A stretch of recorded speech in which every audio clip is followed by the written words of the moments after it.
I hear my boyfriend yelling and he's like, Katrina, you need to come back here. You need to come back here right now. And I'm like, oh my God, what's going on?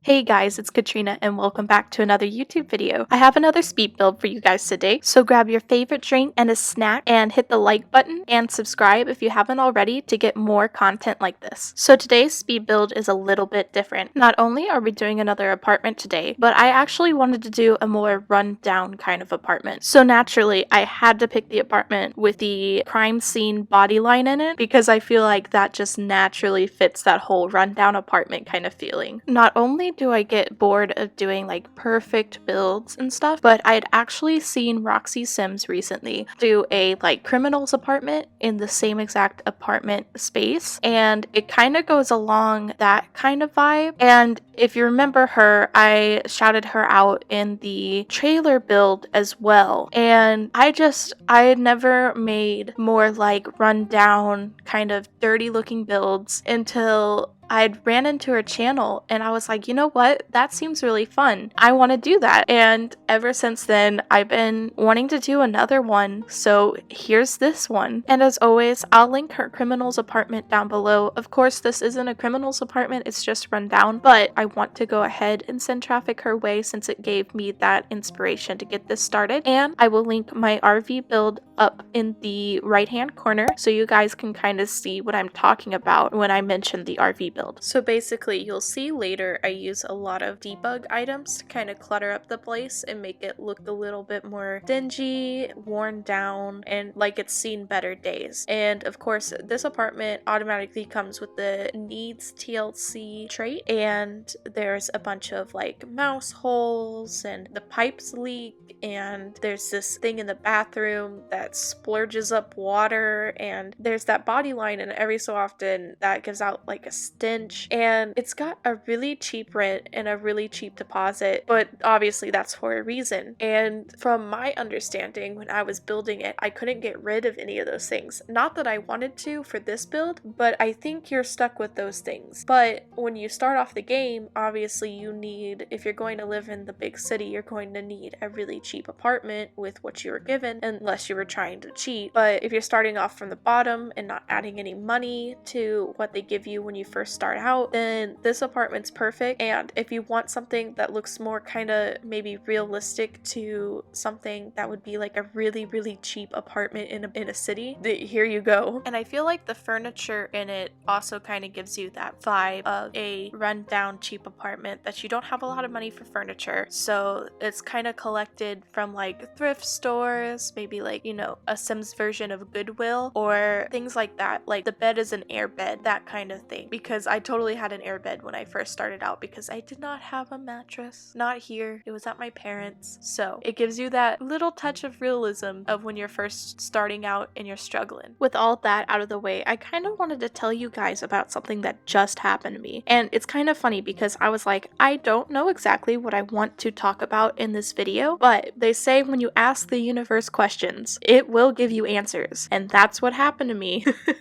So I've never had anything like this happen before, but I let the dogs out because we have the backyard. It's fenced in. When they need to go potty, I let them out. So immediately they start losing their minds. And I'm like, what's going on? Why are you guys barking so much? Like, it was beyond their normal barking. Like my dog Bean, she barks all the time. She barks at everybody. She does not like strangers. She's not for it. But when she's outside, she usually, you can tell like her normal barking versus her, this is a situation barking. So this was her, this is a situation barking. And I was like, what's going on? Because I had heard something outside and I was like, what is that? But it was out front. So I was like, is someone breaking into my car again? Which, by the way, if you didn't know, literally like 3 days ago, somebody broke into my car. They literally, all they took was like coins and my debit card, but they didn't use my debit card before I figured out that they broke into my car. So I locked it and got a new one. And they didn't break any property, so I lucked out. But basically, I was thinking, oh, the guys came back. Maybe they're trying to break into the house. Maybe they're trying to break into my car again. Maybe they thought, oh, so maybe she was dumb enough to put things into her car now. I don't know what I thought that they thought, but essentially they were barking outside, and my boyfriend, he also knows that this is a situation bark. So he starts freaking out because a week ago, our little dog Crispy, short for Krispy Kreme, she got attacked by a cat in the backyard. So he wanted to check the backyard to make sure there were no more cats or animals trying to attack the dogs. Recently, within the past like week or so, nothing has come around, so it hasn't been a big issue, but he wanted just to double check. And I went out in the front to double check that nobody was outside the front of the house, because I haven't had a chance to get our security cameras in, because I'm getting a security camera for the house because the neighborhood's not the best. As I've said before in my I Build My House build, which I'll link up above in case you guys want to see that one.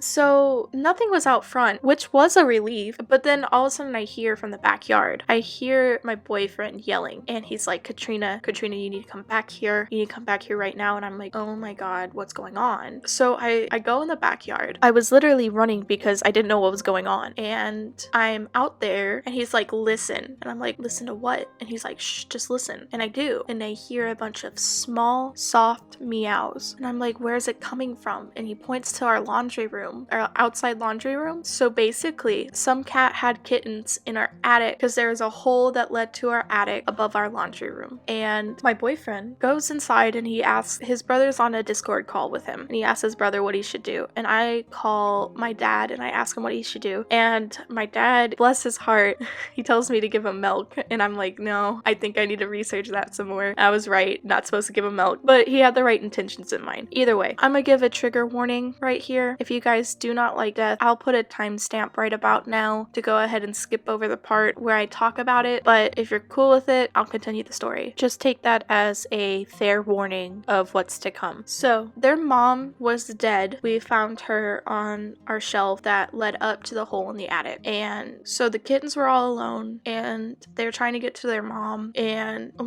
I watched as one fell out of the attic onto the shelf by the mom. And we were able to get that one. And then I looked down at my feet because I heard a meow coming at my feet. And there was one that was already on the floor trying to escape. So we got that one. And there was one up in the ceiling still. So my boyfriend removed part of the like wood paneling that they have on the ceiling to protect like the electrical outlet, which what's the point if there's going to be a hole in the ceiling, but whatever. So he removed that and he tried to grab the kitten and it ran away into the deeper part of our attic, because even more news to us, that part of the open ceiling leads into our actual attic, which we find out later when we're trying to get into the attic from the inside, because there's a hole in our ceiling, like a little like attic access area. Not that we use it because it's super hard to get into, and also we literally couldn't even get into it this time because there's no ladder. We don't have like a step stool or like a ladder itself, so we couldn't get into the ceiling. But turns out there's definitely animals living in our ceiling, so we need to call our realtor. So that's fun. But we were able to get 2 out of 3. We don't know if there's any more than 3, but we know for sure that there were 3. But we were able to get 2 out of 3. We made a emergency substitute formula because the shelter doesn't open until tomorrow morning, and we needed them to eat because we don't know when the last time they ate was. So we gave them that. They ate fine. Then we put them in the tub with some clean old twin linens that I had, and they have a thing of water, and we're going to check on them periodically to make sure they're okay. We just need them to survive the night so we can get them to the shelter so they can get vet care and they can get the proper stuff that they need to thrive, because we don't have that. Both me and my boyfriend are seriously allergic to cats, and we can't take them in. And by seriously allergic, I mean I'm probably going to have to throw out the twin size bed sheets or donate them, because even if we wash them, it won't be safe for us to use anymore. But yeah, no, we can't take them in. They're super cute. I'll put a picture of them up right about here. We think that they're about 4 to 6 weeks. There's no way to be sure. We aren't vets, but we gave them some formula just to be safe, just in case they were on the younger side. You know, you just try to do the best that you can with the supplies that you have. it's hard to talk about. It's just been an emotional roller coaster for the past like 2 hours. But yeah, no. So we did the best that we could. They're very active. Both of them ate, both of them drank, and I believe that they're sleeping right now. So it's going as well as it could be. And yeah, basically, I'm just grateful we found them when we did, because I don't know how much longer they would have survived without their mom and everything. So we really came in right at the right moment and did what we had to do. And that pretty much wraps up the audio for today's video. Remember to like, subscribe, and comment down below anything you'd like to see me do or anything you want to tell me, maybe some advice on the kittens. Remember that all those things that I just listed allow me to grow my channel and to bring you even better content as I grow. If you want to see notifications of when I post new videos, you can hit that bell icon next to the subscribe button. If you haven't already, I post new videos every Monday, Wednesday, and Friday, usually at 10 a.m. Eastern Time. And with that all out of the way, I'll see you all soon.